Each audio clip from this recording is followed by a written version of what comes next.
tayo sa pangalawang araw ng Brigada Eskwela. Pero ayan na naman, nagbabadya na naman ang masamang panahon. Malapit na po tayo sa school. Ramdam niyo po ba yung aking hingal?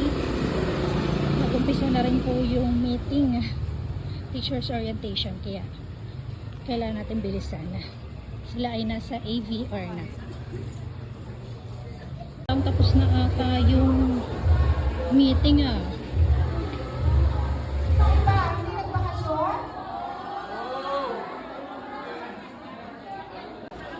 Tapos na ang meeting at ayan po, linilinisan ng ating mga volunteer ang ating mga aircon, which is nakakatuwa. So far, ito yung ating kaganapan sa faculty, no? Ang gulo-gulo pa rin talaga. Ando nakalagay yung aircon, buti na lang na linisan. Sa wakas, nalinisan din.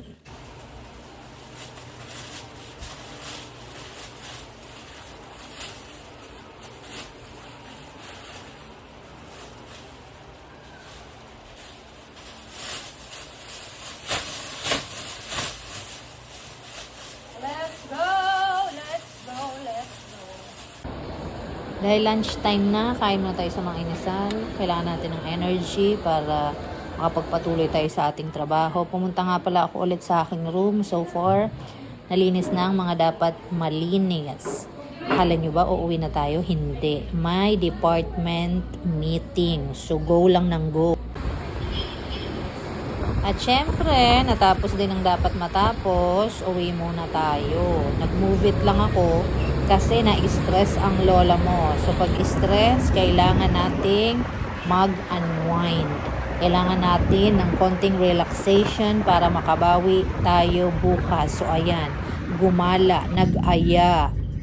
Fast forward, ayan na nga, nakarating na ako sa pinagtatrabahuan ng ate ko. At syempre, medyo relax na tayo kasi maayos na ang ating sinasakyan. At ang napiling destinasyon ay Shangri-La.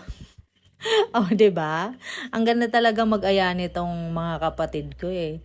Tingnan niyo naman yung outfit ko, 'di ba? Bagay na bagay sa lugar, no? Pang-brigada yung outfit pero andito sa mall na ito. Pero syempre, andito tayo para mag-relax.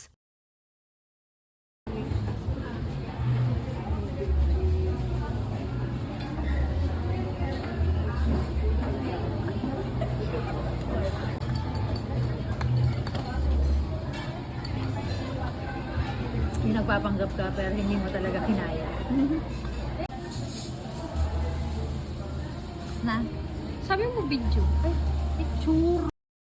At dito na nga nagtatapos ang ikalawang araw ng ating Brigada Eskwela with gala on the side. So see you tomorrow. Goodbye!